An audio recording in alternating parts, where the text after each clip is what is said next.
The Crystal Palace wasn't just a restaurant, it was an experience.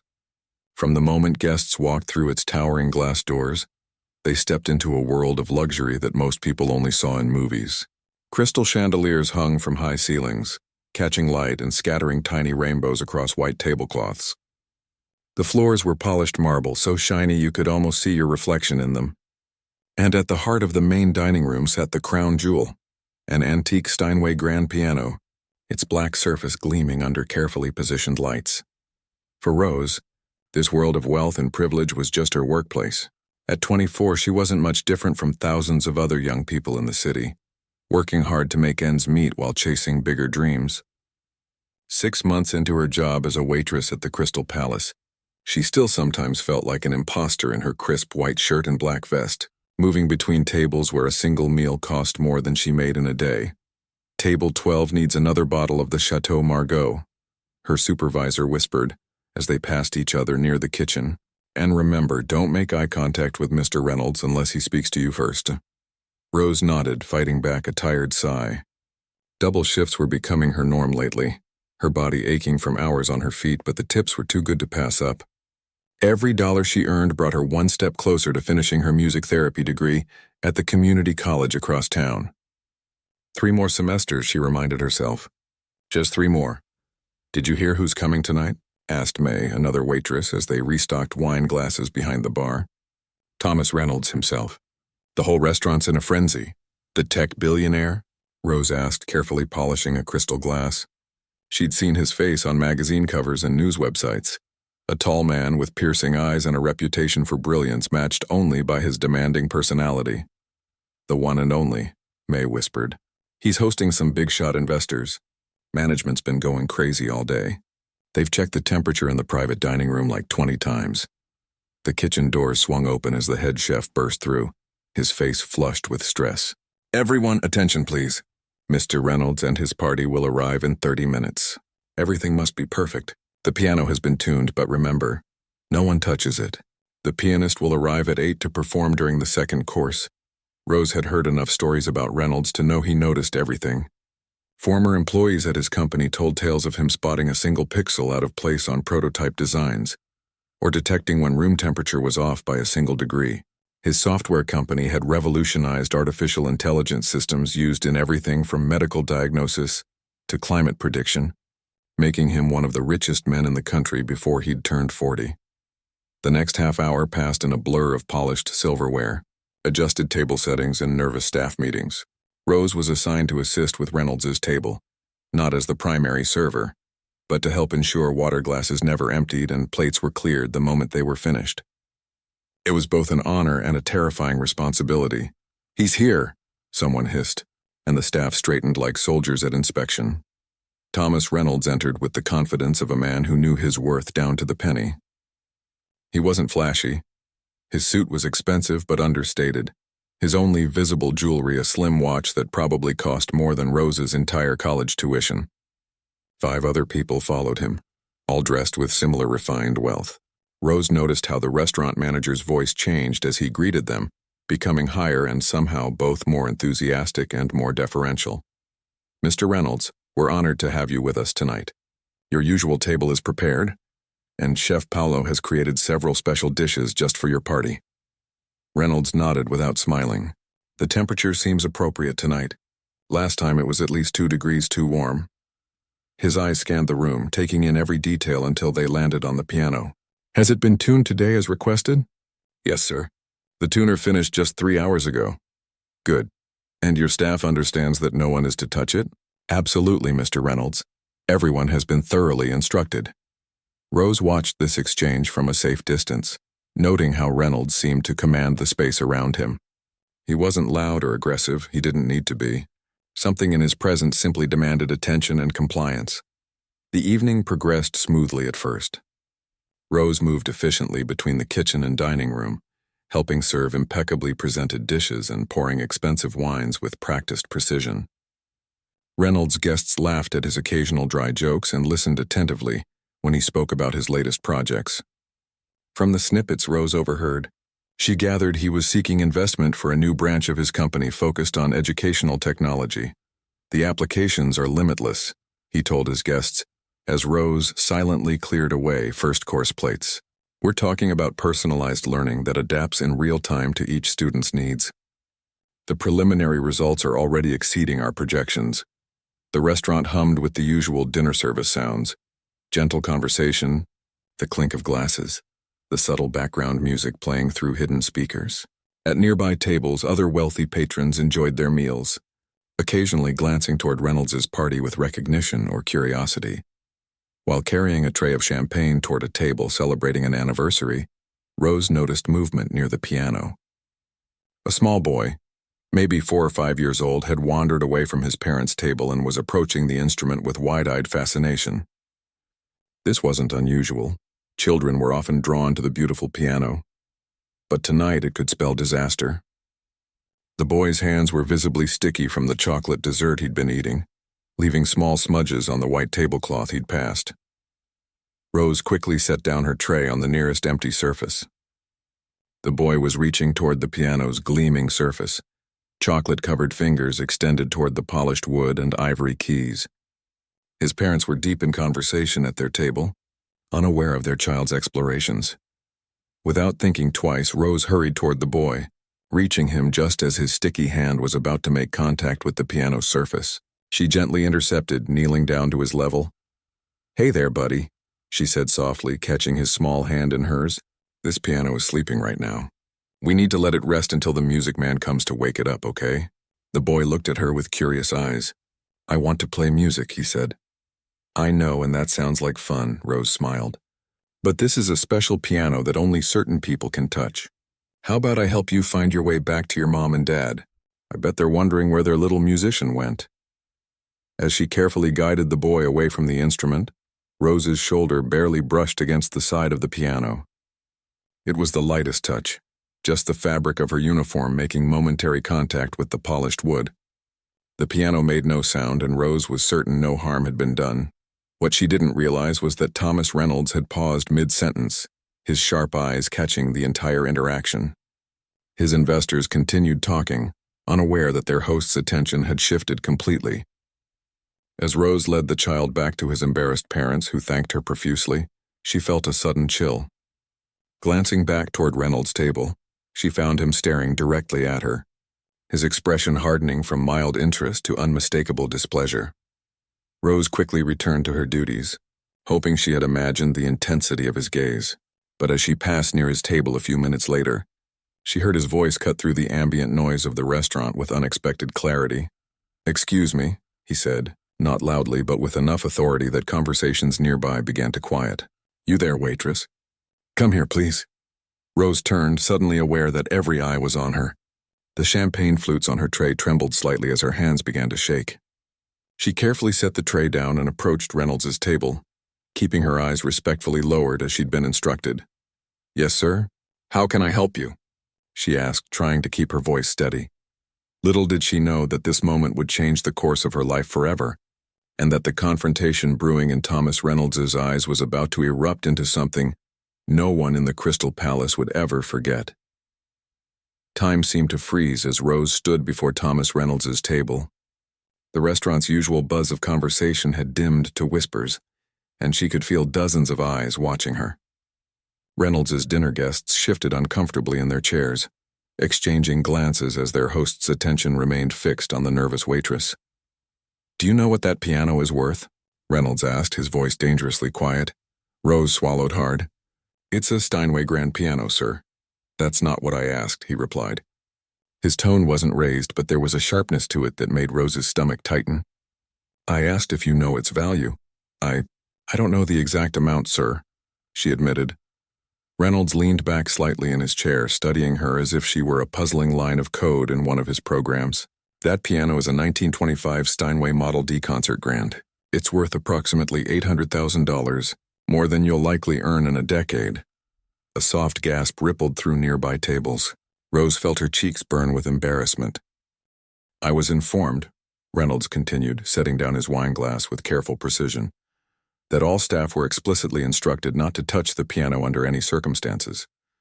Is that correct?" "Yes, sir," Rose whispered, her mouth suddenly dry. "Yet I just watched you make contact with it." Would you care to explain why my instructions were apparently optional in your case? The manager appeared at Rose's side as if summoned by magic, his face pale. Mr. Reynolds, I assure you. Reynolds held up a hand, silencing him without even a glance. I'd like to hear from the person who actually touched the piano, thank you. Rose took a deep breath, gathering her courage. Sir, there was a child about to touch the piano with chocolate-covered hands. I was trying to prevent any damage to the instrument. I barely brushed against it while guiding the child away. So you decided to touch it yourself instead? Reynolds' eyebrows raised slightly. It was just my uniform sleeve, sir. I didn't touch the keys or leave any marks. For a moment, Reynolds seemed to consider this. The tension in the air was thick enough to cut with a knife. His dinner guests were pretending to be absorbed in their meals, though it was clear they were listening intently. Show me your hands, he said suddenly. I'm sorry? Your hands, he repeated, gesturing impatiently. Show them to me. Confused but seeing no alternative, Rose extended her hands, palms up. They were clean but showed the signs of someone who worked hard for a living. A small callus on her right middle finger from writing. Slightly dry skin from frequent washing during her shifts. Reynolds examined them with unsettling intensity. Do you know what skin oils can do to the finish of an antique piano? The lacquer on a 1925 Steinway isn't the same as modern finishes. Even the slightest contact can leave residue that, over time, degrades the surface. I didn't touch it with my hands. Sir, Rose repeated, fighting to keep her voice steady. Reynolds stood suddenly, his chair sliding back with a sound that cut through the hushed restaurant. He was tall, taller than Rose had realized, and as he straightened to his full height, she resisted the urge to step back. Let's see for ourselves, shall we? He said and began walking toward the piano. Rose had no choice but to follow, acutely aware that every person in the restaurant was watching this strange procession. The manager trailed behind them, wringing his hands, while Reynolds's dinner guests exchanged looks of confusion and discomfort. At the piano, Reynolds circled the instrument like a predator, examining its gleaming surface from every angle. Rose stood motionless, heart hammering in her chest. There, he said, pointing to a spot on the piano side. Do you see that? Rose peered where he was pointing, but saw nothing unusual on the polished black surface. I don't see anything. Sir? She said truthfully. Exactly my point, Reynolds replied, his voice rising for the first time. You don't see it because you don't know what to look for, but I do. That's a fingerprint smudge, barely visible to the untrained eye, but it's there. And over time, that oil will eat through the finish. The restaurant had gone completely silent now. Even the sounds from the kitchen seemed muted, as if the entire staff was listening to the drama unfolding in the dining room. I didn't touch it with my fingers, Rose said again, her voice smaller than before. Are you calling me a liar? Reynolds asked, his tone deceptively soft. No, sir, of course not, Rose hurried to say. You just what? Decided that your judgment superseded mine? That the rules didn't apply to you? Reynolds's voice grew louder with each question. Do you have any idea who I am? It was a question that didn't need answering. Everyone knew who Thomas Reynolds was.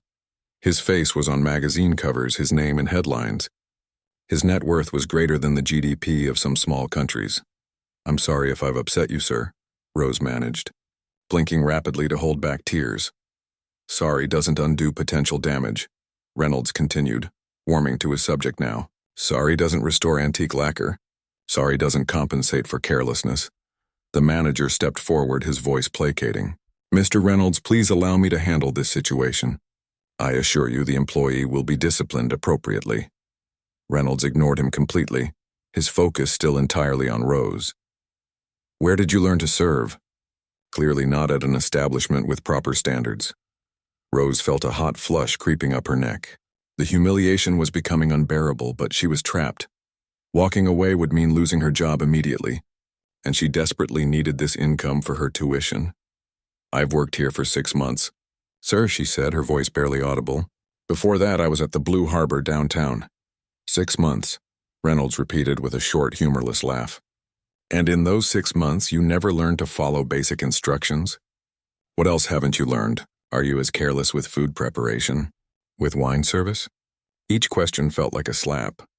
Rose stared at the floor, unable to meet his gaze or the pitying looks from onlookers. A single tear escaped despite her efforts, trailing down her cheek. She quickly wiped it away, but not before Reynolds noticed. Tears won't solve anything either, he said, though something in his tone shifted slightly. This isn't personal. It's about standards and expectations. When I pay for excellence, I expect excellence in return. Yes, sir, Rose whispered. Do you know why I insisted on this piano being here tonight? Reynolds asked, his voice lowering to a level that only those closest could hear.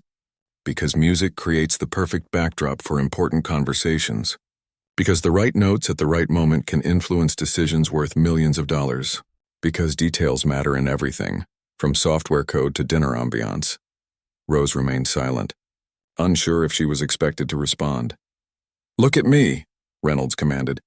With tremendous effort, Rose raised her eyes to meet his. What she saw wasn't quite what she expected. Behind the cold anger was something else, an intensity that seemed almost desperate in its need for perfection. What's your name? He asked. Rose Chen, sir. Well, Rose Chen, I want you to understand something. In my world, the difference between excellence and mediocrity often comes down to attention to details that most people consider insignificant. Those insignificant details have made me billions of dollars and changed how technology functions globally. So when I give specific instructions about not touching a piano, it's not a suggestion or a preference. It's a requirement based on knowledge and experience you don't possess. The lecture might have continued, but a commotion near the entrance drew everyone's attention. An elderly man had entered the restaurant, assisted by a younger woman who appeared to be his caretaker or assistant. He walked with a dignified slowness, leaning on an ornate wooden cane. Despite his obvious age, he had to be at least in his 80s. He carried himself with remarkable presence. Several of the restaurant staff rushed to greet him with a deference that matched or even exceeded what they had shown Reynolds. The manager's face transformed from distress to delighted surprise. Dr. Yamada, he exclaimed, hurrying toward the new arrival. What an unexpected honor. We weren't aware you would be dining with us tonight. The elderly man smiled gently. A last-minute decision.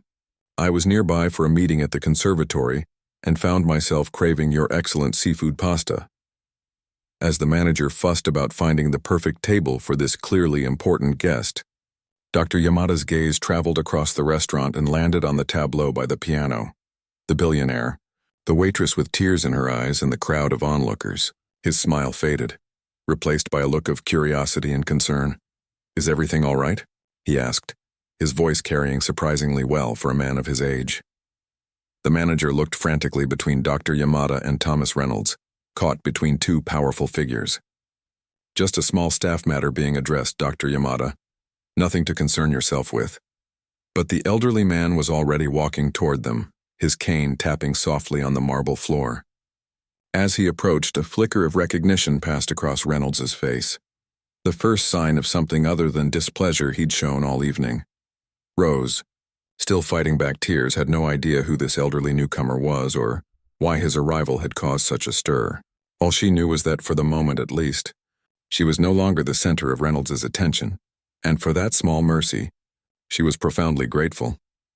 Dr. Yamada moved with unhurried grace toward the piano, his cane tapping a gentle rhythm on the marble floor.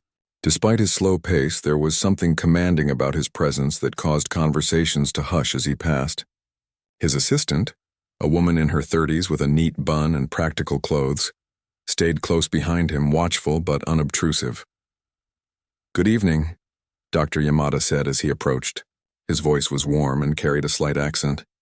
He looked first at Rose, noting her distress with kind eyes, then turned to Reynolds. I hope I'm not interrupting anything important. Thomas Reynolds straightened his already perfect posture. Dr. Yamada, I wasn't aware you frequented this establishment.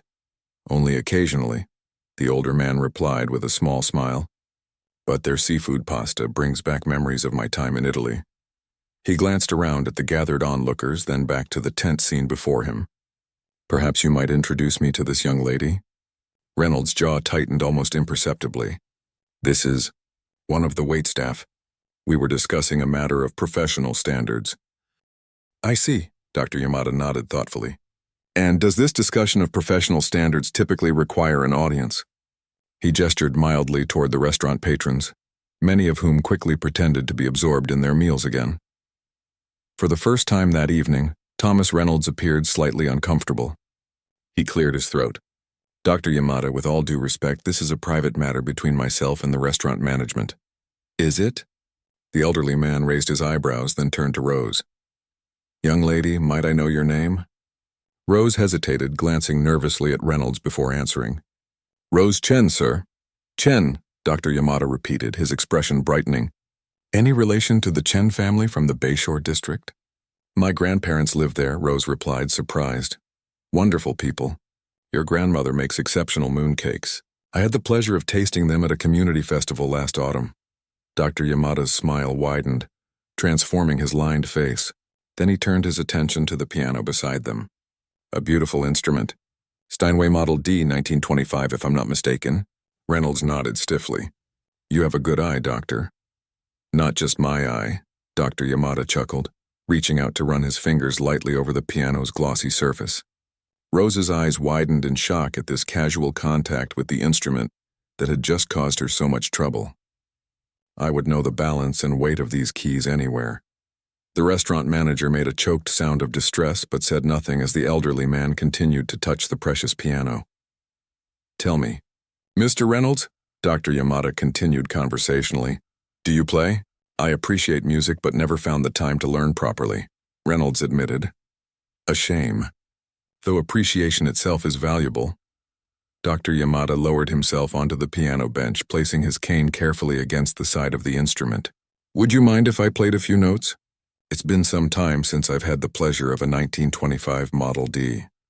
Before Reynolds could answer, the elderly man's fingers were already dancing across the keys, producing a cascade of delicate crystalline notes that seemed to hang in the air like dewdrops. The melody was simple but played with such sensitivity that several diners stopped eating entirely, forks suspended halfway to their mouths. After a brief moment, Dr. Yamada lifted his hands from the keys and turned back to Reynolds and Rose. Perfect pitch, he said appreciatively. They've maintained it beautifully. He turned to Rose. Miss Chen, I couldn't help but overhear part of your conversation with Mr. Reynolds. Am I correct in understanding that you touched this piano while preventing a child from doing the same? Rose nodded cautiously. Yes, sir. A little boy was about to put his hands on it. They had chocolate on them. I see, Dr. Yamada said, nodding thoughtfully. So your actions were intended to protect the instrument? Yes, sir. Dr. Yamada turned to Reynolds. And this upset you because... Reynolds' expression hardened again. Because explicit instructions were given that no one was to touch the piano. And because even minimal contact can damage the finish over time. Ah, Dr. Yamada nodded. A concern for preservation. Admirable. He ran his hand over the piano's surface again, this time with a deliberate slowness that made the manager wince visibly. You know, Mr. Reynolds, I've been playing pianos like this one for over 70 years. A murmur rippled through the watching crowd. Several people were surreptitiously using their phones now, and Rose realized with growing horror that they were recording this strange confrontation. The first thing any pianist learns, Dr. Yamada continued, is that pianos are not museum pieces. They are living instruments. They need to be played, to be touched, to have the oils from human fingers work into their keys and give them character. He looked up at Reynolds with twinkling eyes. Did you know the keys on the most beloved pianos actually develop a slight yellow tint over decades of use? Pianists consider this a mark of distinction, not deterioration. Reynolds' face remained impassive, but his hands, Rose noticed, had tightened into loose fists at his sides. With all due respect, Dr. Yamada, Reynolds said, his voice controlled. Preservation of antique instruments requires careful handling protocols. My concern was that those protocols were disregarded. I understand preservation, Mr. Reynolds, Dr. Yamada replied, his tone still gentle but with a new firmness beneath it. I own 17 antique pianos myself, including a Steinway older than this one. But I also understand purpose. A piano untouched is a piano unfulfilled. He turned to Rose again. Ms. Chen, forgive my curiosity, but do you play? You have the hands of a musician. Rose blinked in surprise, glancing down at her own hands. Yes, I'm studying music therapy at the community college. Piano is my primary instrument. Music therapy. Dr. Yamada's face lit up. A noble field. Using music to heal is one of humanity's oldest traditions. Reynolds cleared his throat. While this is all very interesting, Dr. Yamada, we were in the middle of addressing a service issue. Were you? Dr. Yamada asked mildly. It seemed to me you were in the middle of publicly humiliating a young woman for doing her job conscientiously. He turned to look directly at Reynolds, and though his expression remained kind, there was steel in his gaze now. Tell me, did you see the incident with the child yourself? Reynolds hesitated. I saw her touching the piano. The entire interaction, including her stopping the child from putting chocolate-covered hands on the keys.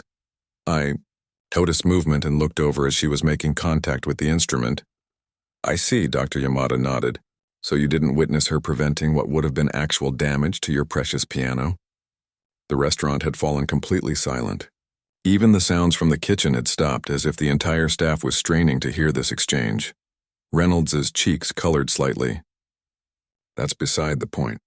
Rules were established. Rules, Dr. Yamada interrupted gently, are guidelines created by people to serve specific purposes, when following a rule would defeat its very purpose. In this case, protecting the piano, wisdom suggests flexibility is required. He turned back to the piano, playing another brief series of notes that seemed to float upward like soap bubbles. Beautiful tone, he murmured almost to himself. Then he looked back at Rose. Ms. Chen, would you indulge an old man? Would you play something for us? Rose's eyes widened in panic. Sir, I couldn't possibly— Nonsense, Dr. Yamada said, rising from the bench with surprising agility and gesturing for her to sit. Music has a way of clearing the air, doesn't it? Please, I insist. Rose looked desperately toward the restaurant manager, who seemed as confused as she was by this turn of events. Reynolds stood rigidly nearby, his expression unreadable. I really don't think that's appropriate right now, Reynolds said coolly. Dr. Yamada turned to him with a smile that somehow managed to be both kind and challenging. No? Then perhaps you would prefer if I speak more directly, Mr. Reynolds. He took a step closer to the billionaire, lowering his voice slightly, though still audible to those nearby. What isn't appropriate is a man of your stature using his power to belittle someone who was simply doing her job. What isn't appropriate is creating a spectacle that has half the diners in this restaurant recording on their phones right now. Capturing Thomas Reynolds, tech visionary, berating a working student over a fingerprint that may not even exist. Reynolds' eyes darted around. Noticing for the first time the phones pointed in their direction, his jaw clenched. You are entirely within your rights to expect excellent service, Dr. Yamada continued in that same quiet voice. You are not within your rights to strip someone of their dignity. Now I suggest you allow Ms. Chen to play something on this piano, after which we can all return to our meals and consider this matter settled. For a long, tense moment, Reynolds said nothing. The entire restaurant seemed to be holding its breath. Rose stood frozen, caught between these two powerful men, one fueled by wealth and status, the other by something less tangible but no less formidable. Finally, Reynolds gave a curt nod. Very well. Let's hear what she can do. Dr. Yamada's face broke into a genuine smile. He turned to Rose and gestured toward the piano bench. The stage is yours, Ms. Chen. With trembling legs, Rose moved toward the piano, feeling as though she were walking through a dream. As she carefully sat down on the bench, she could feel dozens of eyes on her, waiting, judging. Her hands hovered over the keys, suddenly unsure. Dr. Yamada leaned close and whispered, Play from your heart, my dear. Nothing else matters. Rose took a deep breath, closed her eyes for a moment, and then placed her fingers on the keys. For a moment that seemed to stretch into eternity, Rose sat frozen at the piano, her fingers hovering just above the keys. The weight of every gaze in the restaurant pressed down on her shoulders. She could feel Thomas Reynolds' cold stare, the manager's nervous energy, and somewhere behind her, Dr. Yamada's encouraging presence. Play from your heart, the old man had said. But her heart was racing with fear, her thoughts scattered by the public humiliation she'd just endured. What piece should she even attempt? Something simple and safe, or something that truly showed what she could do? Rose took a deep breath, closed her eyes, and decided to trust herself. Her fingers found the keys, and the first delicate notes of Debussy's Clair de Lune floated into the hushed restaurant. She started tentatively, focusing on the gentle opening that mimicked moonlight dancing on water. As she played, something shifted inside her. The restaurant, the onlookers, even Reynolds himself began to fade from her awareness. There was only the music. Music she'd practiced countless times in the cramped practice rooms at community college. music that had been her companion through late nights of studying and early mornings before dawn shifts. The piece built gradually, like a tide rising, and Rose's confidence grew with it. Her fingers moved more surely now, coaxing both power and tenderness from the magnificent instrument. This was why she had fallen in love with music therapy. This ability of sound to transform emotion, to speak when words failed, to heal what was broken. As she reached the climax of the piece, her body swayed slightly with the surging melody. She had forgotten about proving anything to anyone. She was simply playing, communicating through the language she understood best. When the final notes faded into silence, Rose opened her eyes, almost surprised to find herself still in the Crystal Palace. For several heartbeats, no one moved or spoke. Then applause erupted. Not polite restaurant applause, but enthusiastic. Genuine appreciation that spread from table to table. Rose rose shakily from the bench. Her cheeks flushed. Dr. Yamada was beaming at her, his eyes bright with approval. The restaurant manager looked stunned, his earlier anxiety replaced by something like wonder. And Thomas Reynolds? His face had changed in a way Rose couldn't quite define. The cold anger was gone, replaced by an expression that seemed almost troubled. "Remarkable," Dr. Yamada said warmly, stepping forward to stand beside Rose. "Debussy requires both technical skill and emotional intelligence. You have both in abundance." "Thank you, sir," Rose managed, still slightly breathless from the intensity of the experience. "Tell me," Dr. Yamada continued, loud enough for nearby tables to hear, "how far along are you in your music therapy studies?" "I have 3 semesters left," Rose replied. "I work double shifts here to pay for tuition." "A worthy investment," the elderly man nodded. "The world needs more healers, especially those who understand the power of music." He turned to Reynolds, who had remained silent throughout. "Wouldn't you agree, Mr. Reynolds?" Reynolds cleared his throat, clearly uncomfortable with the way the situation had evolved. The performance was impressive, he conceded. More than impressive, Dr. Yamada corrected gently. It was heartfelt. "There's a difference." An awkward silence fell, broken by the restaurant manager who stepped forward with forced cheerfulness. "Dr. Yamada, your table is ready whenever you'd like to be seated. And Mr. Reynolds, shall we have your party return to their meal? Chef Paolo has prepared a special truffle risotto for your next course." Reynolds nodded stiffly, but instead of returning immediately to his table, he turned to Rose. "Ms. Chen," he said, his voice carefully controlled, "a word in private, if you please." Rose felt a fresh wave of anxiety. Was he going to demand she be fired after all? Despite her successful performance, she'd still broken his precious rule about the piano. Dr. Yamada seemed to sense her concern. "I'm sure whatever you wish to say to Ms. Chen can be said here," he suggested mildly. Something flashed in Reynolds' eyes, a brief spark of the temper he'd displayed earlier, but he quickly mastered it. "Very well," he said coolly. "Ms. Chen, I believe I owe you an apology." Murmurs of surprise rippled through the onlookers. Rose stared at him, certain she'd misheard. "My reaction was disproportionate," Reynolds continued, each word seeming to cost him considerable effort. "While I maintain that rules regarding valuable items should be respected, Dr. Yamada is correct that context matters. You were acting to protect the piano, not damage it." Rose couldn't quite believe what she was hearing. Thomas Reynolds, the tech billionaire known for never admitting mistakes, was apologizing to her, a waitress he'd met less than an hour ago. "Thank you, sir," she said quietly. "I appreciate that." Reynolds nodded curtly, then added, "Your playing was exceptional. Where did you study before community college?" "I didn't," Rose admitted.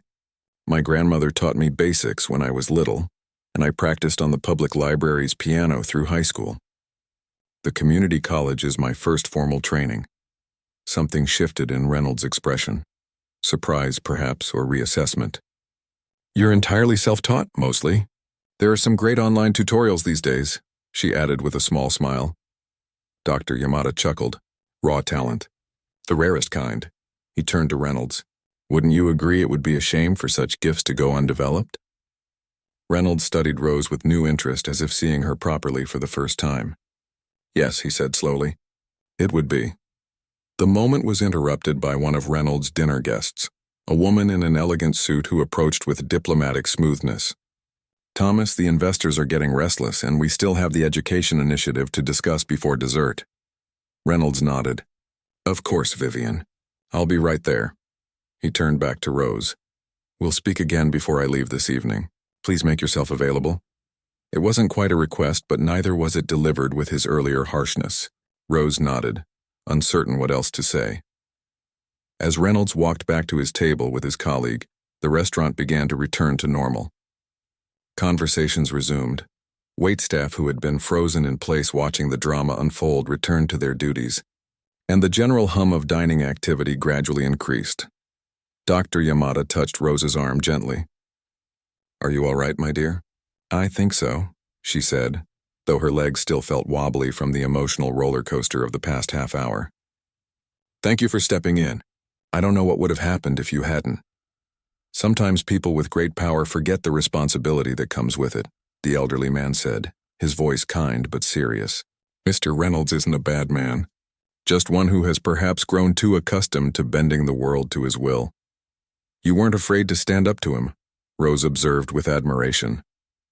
Dr. Yamada laughed, a warm sound that crinkled the corners of his eyes. When you reach my age, you realize there are very few things truly worth fearing. Disapproval from others isn't one of them. He patted her hand. Besides, I have something Mr. Reynolds doesn't. What's that? The freedom of no longer needing to prove my worth, he said simply.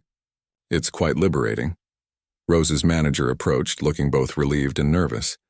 Rose, you can take a short break if you need it. And Dr. Yamada, your table is ready whenever you are. Thank you. Dr. Yamada nodded. I think I'll sit down before these old legs decide to embarrass me. He turned back to Rose. Would you do me the honor of checking on me later? I'd love to hear more about your studies. Of course, Rose agreed eagerly. It would be my pleasure. As Dr. Yamada moved toward his table, assisted by his attentive companion, Rose felt a strange sense of unreality wash over her. Had all of this really happened? Had she actually played the Steinway in front of a restaurant full of wealthy patrons? Had Thomas Reynolds actually apologized to her? Rose, her manager said quietly, bringing her back to the present moment. I had no idea you could play like that. Thank you, she said, still feeling slightly dazed. Take 15 minutes to collect yourself, he advised. And, do you know who that was? Dr. Yamada? Rose shook her head. The manager looked at her with disbelief. That's Hiroshi Yamada. The Hiroshi Yamada. He's won 3 Grammy Awards and performed with every major orchestra in the world. His recordings of Debussy are considered definitive by most classical musicians. Rose felt the blood drain from her face. I just played Debussy in front of Hiroshi Yamada, and he loved it, the manager added with a bemused smile. I'd say this night isn't going quite how any of us expected. As Rose made her way to the staff room for her break, she passed by Reynolds' table. The billionaire was deep in conversation with his investors, his manner animated as he described something with precise hand gestures. He glanced up as she passed, their eyes meeting briefly. There was something different in his gaze now, a curiosity, perhaps even a grudging respect. In the quiet of the break room, Rose sank into a chair and finally let her hands tremble. Tears of relief, stress, and lingering adrenaline welled in her eyes. She had no idea what Reynolds wanted to discuss later, but somehow the prospect no longer terrified her. Something had shifted tonight, not just between her and the billionaire, but within herself. For years, she'd seen her music as something private, something she studied in stolen moments between work shifts and classes. Tonight, for the first time, she'd shared it publicly. Not in a classroom or practice room, but in front of strangers, including a world-famous pianist and a tech billionaire. And they had listened. Really listened. Rose wiped her eyes, took a deep breath, and straightened her uniform.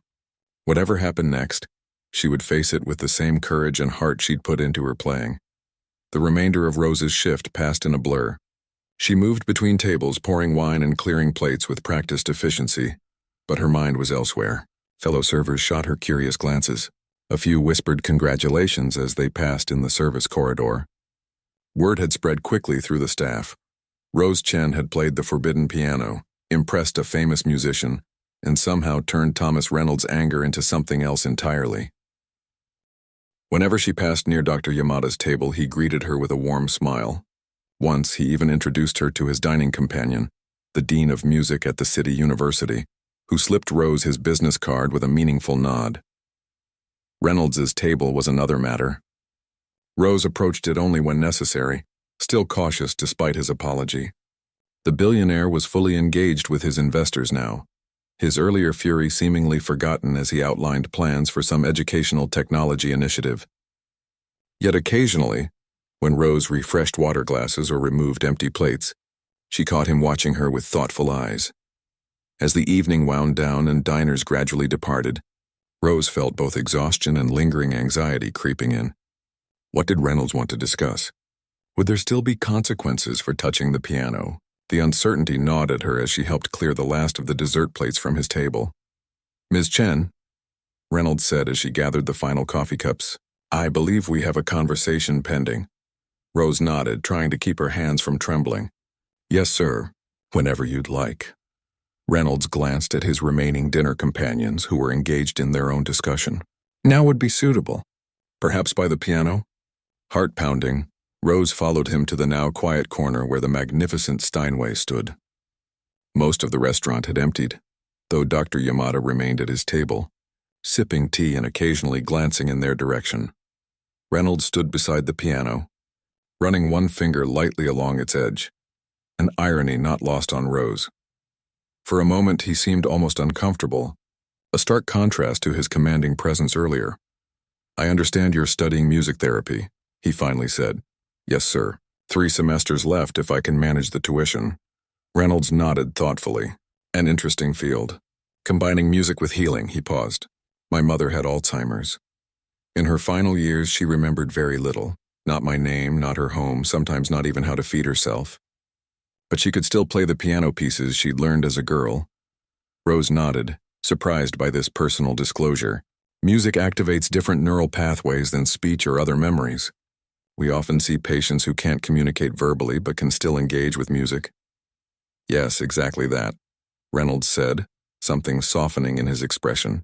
"The doctors explained the science, but seeing it, my mother would sit at her piano, confused about everything else, yet her fingers remembered Chopin perfectly." He shook his head slightly. "I apologize. This isn't what I asked to speak with you about." "No need to apologize," Rose said gently. "That's why I chose this field. Music reaches people when nothing else can."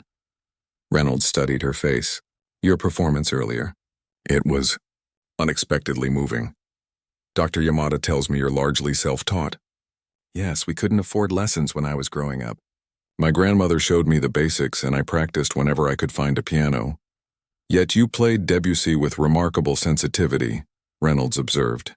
"That suggests not just technical skill but a deeper understanding." Rose felt a flush of pride at the compliment. "Thank you. I love Debussy's work. It feels like painting with sound." An apt description. Reynolds straightened his already perfect posture. "Ms. Chen, I had a foundation that, among other initiatives, provides educational grants to promising students in various fields. We've recently been looking to expand into arts and therapeutic disciplines." Rose held her breath, afraid to hope for what might be coming next. "I'd like to offer you a full scholarship to complete your studies," Reynolds continued. "Tuition, books, and a monthly stipend to reduce your work hours so you can focus on your education. In return, I'd ask that you consider joining an advisory panel for one of our new projects after graduation."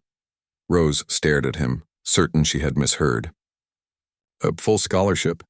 "Yes, no strings attached other than maintaining your current academic standing. The advisory role would be paid separately and entirely optional." "I don't understand," Rose said, her voice barely above a whisper. "Why would you do this? After what happened tonight?" Reynolds was quiet for a moment, seeming to choose his words carefully. "I built my company by recognizing potential where others missed it. Sometimes that potential comes in unexpected packages." He paused. "Also, I behaved poorly earlier. This allows me to correct that mistake while simultaneously investing in something worthwhile." Before Rose could respond, Dr. Yamada approached, his cane tapping softly on the floor. "I couldn't help overhearing," the elderly pianist said with a smile. "A very generous offer, Mr. Reynolds." Reynolds nodded respectfully. "Dr. Yamada, I hope you don't mind my borrowing your idea." "Not at all. Great minds, as they say." Dr. Yamada turned to Rose. "You should know, my dear, that I've been discussing you with Dean Wilson over dinner. The university's music therapy program is considerably more comprehensive than what the community college offers. They also have much better pianos. His eyes twinkled. Should you be interested, I believe they might find a place for you. Rose felt lightheaded. The university? But their program is... She trailed off, not wanting to mention the significantly higher cost. Excellent. Yes, it is, Dr. Yamada nodded. And with Mr. Reynolds' scholarship perhaps now within reach? Reynolds raised an eyebrow, the ghost of a smile playing at his lips. I did say full scholarship. The institution is your choice. Rose looked between the two men, overwhelmed. This morning I was worried about making rent this month. Now you're talking about full scholarships and university programs. It doesn't seem real. Life can change direction in a moment, Dr. Yamada said gently. Sometimes through tragedy, sometimes through opportunity. The wise person recognizes both. I don't know what to say, Rose admitted. Say yes, Reynolds suggested, his tone lighter than she'd heard all evening. My assistant can have the paperwork ready tomorrow. Rose took a deep breath. Yes, thank you. I can't even begin to express how much this means. Your playing already expressed it, Dr. Yamada said warmly. Now I should be going. These old bones need their rest. He handed Rose a card. Call my office next week. I'd like to introduce you to some colleagues in the music therapy field. As Dr. Yamada made his way toward the exit, Reynolds checked his watch. I should be going as well.